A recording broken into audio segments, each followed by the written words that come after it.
ಇವೆಲ್ಲ ಮಣ್ಣಿನ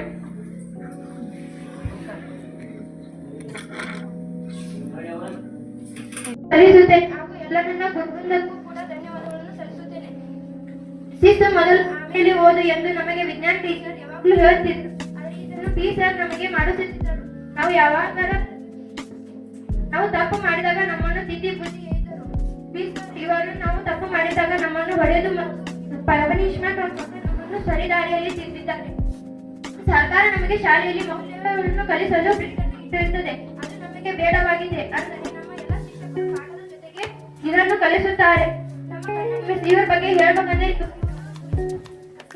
ಇವರು ನಮ್ಮ ಜೊತೆಗೆ ಚಿಕ್ಕ ಮಕ್ಕಳಂತೆ ನಮಗೆ ಫ್ರೆಂಡ್ಸ್ ತರ ಇರ್ತಾರೆ. ತುಂಬಾ ಚೆನ್ನಾಗಿ ಪಾಠ ಹೇಳ್ತಾರೆ. ನಾವು ಫೀಸ್ ಅಂತ ಬಿಟ್ರೆ ಹೆಚ್ಚು ಹೊಡೆಸ್ಕೊಂಡಿದ್ದಂದ್ರೆ ಇದೇ ಟೀಚರ್ ಕಡೆ. ತುಂಬಾ ಚೆನ್ನಾಗಿ ಪಾಠವನ್ನು ಹೇಳ್ತಾರೆ. ಎಲ್ಲವನ್ನು ಫ್ರೆಂಡ್ಸ್ ತರನೇ ನಮಗೆ ಆಕ್ಟಿಂಗ್ ತರನೇ ಮಾಡಿ ತಿಳಿಸುತ್ತಾರೆ. ನಮಗೆ ಮೊದಲೇ ಇವರು ಹೇಳಿದಂತ ಪಾಠಗಳನ್ನು ಮರೆಯಲು ಸಾಧ್ಯವಿಲ್ಲ. ಇವರು ಆಕ್ಟಿಂಗ್ ಮಾಡಿ ತೋರಿಸಿದಂತ ನಾವು ಪೇಪರ್ ಬರಬೇಕಂದ್ರೆ ಅದೇ ನಮ್ಮ ಕಣ್ಣು ಮುಂದೆ ಬರ್ತೈತಿ. ಇವರಿಗೆ ನಾನು ಧನ್ಯವಾದಗಳನ್ನು ಸಲ್ಲಿಸುತ್ತೇನೆ.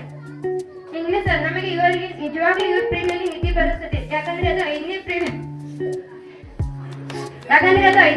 ಆದ್ರೂ ಇವರು ತುಂಬಾ ಚೆನ್ನಾಗಿ ಪಾಠ ಮಾಡುತ್ತಾರೆ. ಇವರು ನಮ್ಮನ್ನು ನಿದ್ದೆಯಿಂದ ಎಬ್ಬಿಸಲು ತಮಾಷೆಗಳನ್ನು ತುಂಬಾ ಮಾಡುತ್ತಾರೆ. ಹಿಂದಿ ಟೀಚರ್ ನಾವು ಇವತ್ತು ನಿಜವಾಗ್ಲೂ ಇವರನ್ನು ಮಿಸ್ ಮಾಡ್ಕೊಳ್ತೀವಿ. ಇವರು ಬರಲಿಲ್ಲ ಅಂದ್ರೆ ನಮಗೆ ಕೆಲವೊಂದಿಷ್ಟು ಜನಕ್ಕೆ ಮಾತ್ರ ಬೇಜಾರಾಗುತ್ತದೆ. ಬೇಜಾರಾಗೋರಿಗಿಂತ ಹೆಚ್ಚು ಜನ ಖುಷಿ ಪಡೋರೆ. ಟೀಚರ್ ಗಾಡಿ ಬಂದು